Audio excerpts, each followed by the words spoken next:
Hello students, good morning. आज हम BEd first year के विषय अधिगम एवं शिक्षण के प्रकरण दूरवर्ती शिक्षा डिस्टेंस एजुकेशन के बारे में अध्ययन करेंगे। तो डिस्टेंस एजुकेशन क्या है? डिस्टेंस एजुकेशन वह शिक्षा है जिसमें अध्यापक और शिक्षार्थी दोनों का दूर हों, वह दूरवर्ती शिक्षा कहलाती है। यानी कि दोनों में नज़दीकियाँ ना हों, बहुत दूर बैठे ही विद्यार्थी जो शिक्षा ग्रहण करें वह दूरवर्ती शिक्षा कहलाती है। जो हम पढ़ा रहे हैं, जो आपको पढ़ाया जा रहा है, वह भी एक दूरवर्ती शिक्षा ही है। दूरवर्ती शिक्षा आज जैसे हमारे देश में लॉकडाउन चल रहा है, कक्षाएं चलाना संभव नहीं है, तो इसलिए हम जो पढ़ रहे हैं, जो आपको पढ़ा रहे हैं, यह दूरवर्ती शिक्षा का ही एक भाग है। दूरवर्ती शिक्षा को अनेक नाम हैं, जैसे पत्राचार शिक्षा यानी कि कोरस्पोंडेंस एजुकेशन, गृह अध्ययन, बाह्य अध्ययन, दूरस्थ शिक्षा, परिसर से बाहर अध्ययन, मुक्त अधिगम, स्वतंत्र अध्ययन, बहुमाध्यम शिक्षा, ये सभी क्या हैं? दूरवर्ती शिक्षा के नाम हैं। देखिए, दूरवर्ती शिक्षा के वह शिक्षा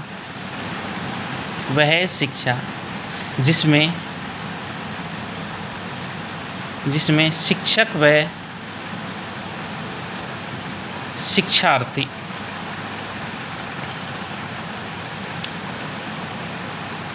दूर बैठे अध्ययन करें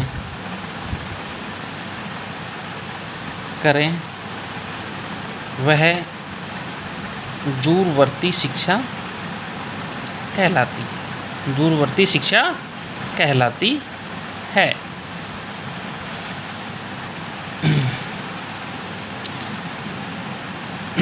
आज दूरवर्ती शिक्षा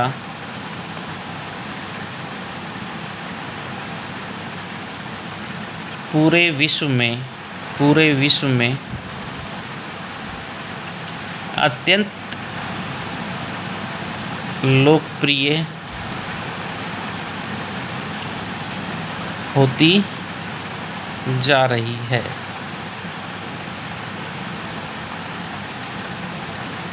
क्योंकि कई बार क्या होता है, परिस्थितियां ऐसी हो जाती हैं कि जिसमें शिक्षक और शिक्षार्थी आमने सामने अध्ययन नहीं करवा पाते। जैसे कि आज जो हमारे देश में लॉकडाउन चल रहा है और हमारी समस्याएं ये हैं कि हम आमने सामने या कक्षा लगाकर अध्ययन नहीं करवा पा रहे, तो हमने दूरवर्ती शिक्षा का सहारा लिया, जिससे कि आप लोगों की पढ़ाई बाधित ना हो।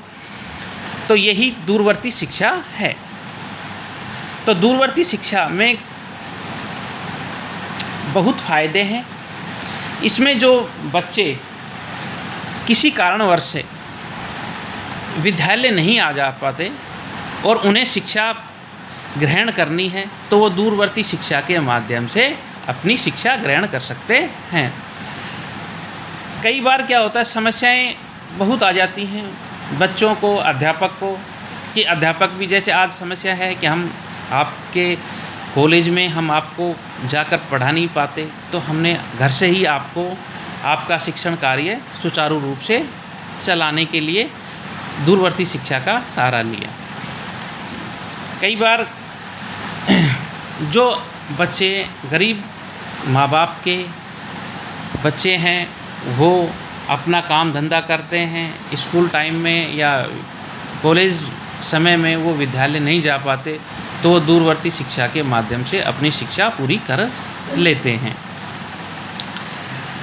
आज इसी की वजह से यह दूरवर्ती जो शिक्षा है, इसका लोक प्रचलन बहुत अधिक बढ़ गया। इसमें अध्यापक और विद्यार्थी दोनों, चाहे वो कंप्यूटर के माध्यम से, मोबाइल के माध्यम से या पत्राचार के माध्यम से, वो किसी भी माध्यम से बच्चों तक शिक्षा पहुंचाते हैं। शिक्षा के क्षेत्र में अनेक संप्रदायों को जन्म हुआ, जिसमें से दूरवर्ती शिक्षा एक पूरक व्यवस्था के रूप में स्वीकार की गई। अब दूरवर्ती शिक्षा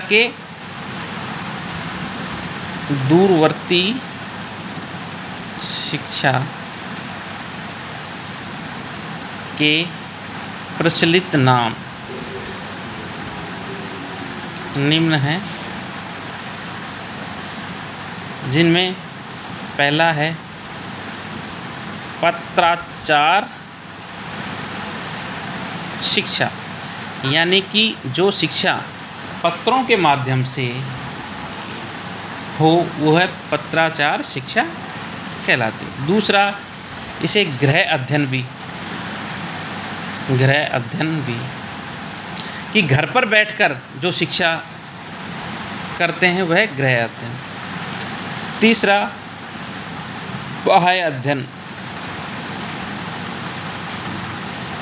बाह्य अध्ययन कि इसको दूरवर्ती जो शिक्षा है इसको हम कहीं पर भी ग्रहण कर सकते हैं। इसमें कोई विद्यालय की या उसकी कोई सीमा नहीं है। तीसरा है परिसर से बाहर, यानी कि परिसर से बाहर, परिसर का अर्थ है विद्यालय या जो कॉलेज, उससे बाहर अध्ययन। मुक्त अधिगम का अर्थ है कि इसमें कोई समय की पाबंदी नहीं है कि इतने बजे आपको आना है, इस ड्रेस में आना है, यहाँ पर आना है, ऐसा कुछ नहीं है। स्वतंत्र अध्ययन भी यही है कि स्वतंत्र तरीके से हम शिक्षा ग्रहण कर सकते हैं। तो ये सभी नाम किसके नाम हैं? दूरवर्ती शिक्षा के नाम हैं। दूरवर्ती शिक्षा पर संचार विज्ञान की खोजों का काफ़ी प्रभाव पड़ा। जो हमारी जो दूरवर्ती शिक्षाएं हैं, इन पर हमारे जो संचार साधन हैं, जैसे मोबाइल है, कंप्यूटर है, नेट है, ये सभी क्या है? दूर संचार विज्ञान का काफ़ी प्रभाव पड़ा है। और ये शैक्षिक प्रसार के क्षेत्र में बहुत दूरवर्ती शिक्षा को बहुत इन्होंने योगदान दिया है। अब देखिए, दूरवर्ती शिक्षा के बारे में पीटर्स ने कहा है। पीटर्स के अनुसार एक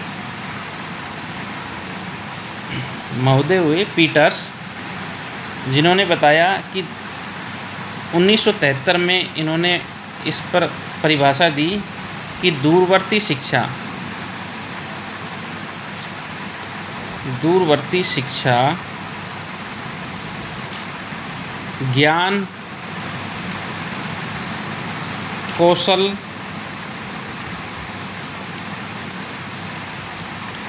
तथा अभिवृत्ति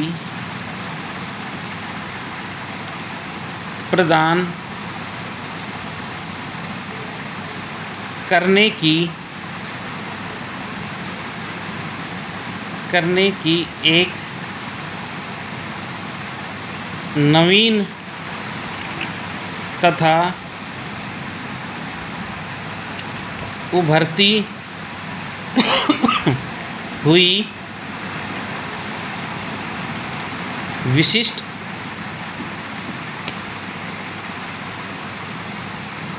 आवश्यकताओं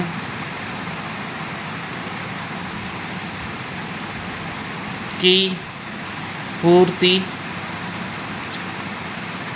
करने वाली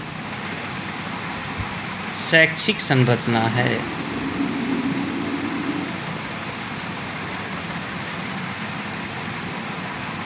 जो दूरगामी शिक्षा के रूप में लोगों को शिक्षा देने में समर्थ है। ये पीटर्स महोदय ने कहा कि दूरवर्ती शिक्षा ज्ञान और कौशल तथा अभिवृद्धि प्रदान करने की एक नवीन और उभरती हुई शैक्षिक संरचना है। तो ये दूरवर्ती शिक्षा का अर्थ, दूरवर्ती शिक्षा के प्रचलित नाम और परिभाषा।